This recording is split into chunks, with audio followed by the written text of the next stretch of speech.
హార్ట్ఫుల్నెస్లో cleaning ప్రక్రియ అంటే నిర్మలీకరణ అనేది చాలా మహత్వపూర్ణమైనది. క్రమానుగతంగా చేసే నిర్మలీకరణ అంతర్గత శుద్ధీకరణ. మనం ఏ పని చేస్తున్నా సరే, ఇతరులతో సంభాషించడం, ఇలా తెలిసి తెలియక చాలా ముద్రలను ఏర్పరచుకుంటాం. అవి అలా పేరుకుపోయి మనం ఆ ముద్రల భాండాగారంగా తయారవుతాం. Our consciousness gets affected by others. మన చైతన్యం ఇతరుల వలన, మన ఆలోచనల వలన, మన భావోద్వేగ ప్రతిచర్యల వలన ప్రభావితమవుతుంది. एक स्मॉल एग्जाम्पल देता हूँ. हाथी, एलिफेंट, जंगल से पहली बार आप पकड़ो तो क्या होता है? ఒక చిన్న ఉదాహరణ ఇస్తాను. ఏనుగు అడవిలో మొదటిసారి దాన్ని మీరు పట్టుకున్నప్పుడు ఎలా ఉంటుంది? భయానకంగా, లోబరుచుకోలేని విధంగా, ఒక్క దెబ్బతో ఎన్నింటినో నాశనం చేసే విధంగా ఉంటుంది. కానీ నెమ్మది నెమ్మదిగా మావటి వాళ్ళు దాని 4 కాళ్లను ఇనుప గొలుసులతో బంధిస్తారు. దానికి నెమ్మదిగా శిక్షణిస్తారు. ఈ శిక్షణనే మనం ఏనుగును నియంత్రించడం అంటాము. దానికి శిక్షణనిచ్చిన తర్వాత దాన్ని సర్కస్కు తీసుకొస్తారు. सर्कस में उसको एक उसके पाँव पे छोटी सी रस्सी से भी और प्लास्टिक चेयर पे बांधोगे वो हिलेगा नहीं. సర్కస్లో దాని కాలును తేలికైన తాడు లేదా ప్లాస్టిక్ కుర్చీకి కట్టేసినా అది అటూ ఇటూ కదలదు. ఎందుకంటే అది ఇప్పుడు నియంత్రించబడింది. కాబట్టి మనం కూడా చాలా విధాలుగా నియంత్రించబడ్డాము. ఏనుగు తలుచుకుంటే తన శక్తితో సర్కస్ టెంట్ మొత్తాన్ని నేలమట్టం చేయగలదు. కానీ ఇప్పుడు అలా చేయలేదు. మనం కూడా వ్యక్తిగతంగా, అలాగే సమాజం యొక్క ప్రభావం వలన నిరంతరం నియంత్రించబడతాం, చిన్న చిన్న విషయాలలో సైతం. ఉదాహరణకు, మీరు సినిమా చూస్తుంటారు. దానిలో ఒక అత్యాచార దృశ్యం, లేదా మితిమీరిన శృంగార దృశ్యం, లేదా ఒక హత్యా పన్నాగ దృశ్యం రావచ్చు.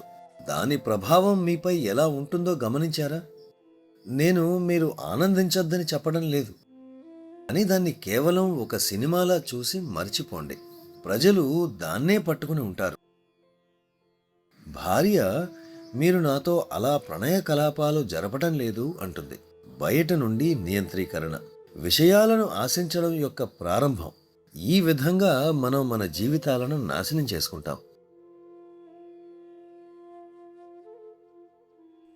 क्लासिकल एग्जाम्पल्स,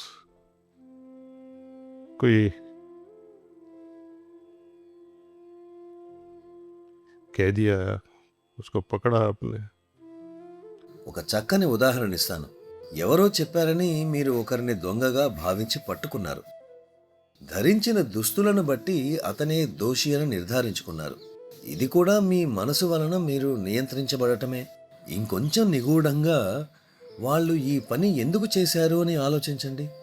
ఎటువంటి పరిస్థితుల ప్రభావం వలన? మనం ఎవరినైతే శిక్షించాలి అనుకున్నామో వాళ్ళు నిజానికి నిర్దోషులు అని మనకు అర్థమవుతుంది.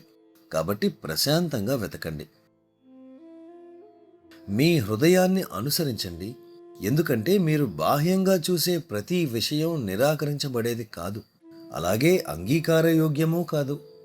మనలోని ప్రతి ఒక్కరము లేదా మనందరము మన స్వీయ నియంత్రణ వలన అంధకారంలో ఉన్నవారమే. కాబట్టి సహజ మార్గం లేదా హార్ట్ఫుల్నెస్ పద్ధతి మీరు ప్రారంభకుని మనస్సు కలిగి ఉండమని నొక్కి చెబుతుంది. మీరు ఎటువంటి పక్షపాత ధోరణి లేని తాజా దృక్పథం కలిగి ఉండాలి. మీరు తరువాతి మెట్టును అందుకోవాలనుకుంటే మీ స్వీయ నియంత్రణతో తరువాతి అడుగు వేస్తే విఫలం కావచ్చు. ఏ విషయంలోనైనా సరే, మీరు ఎవరితోనైనా సంభాషిస్తుంటే మన మనసు మీద 2 రకాల ప్రభావాలు ఉంటాయి. ఒకటి కాగ్నిటివ్ అంటే అభిజ్ఞా ప్రభావం. రెండవది ఎమోషనల్ అంటే భావోద్వేగ ప్రభావం. మనం అభిజ్ఞా జ్ఞాపకం మరియు భావోద్వేగ జ్ఞాపకాన్ని కలిగి ఉంటాము. कॉग्निटिव मेमोरी वो अच्छी है. किसी ने हमको ఈ అభిజ్ఞా జ్ఞాపకం మంచిదే.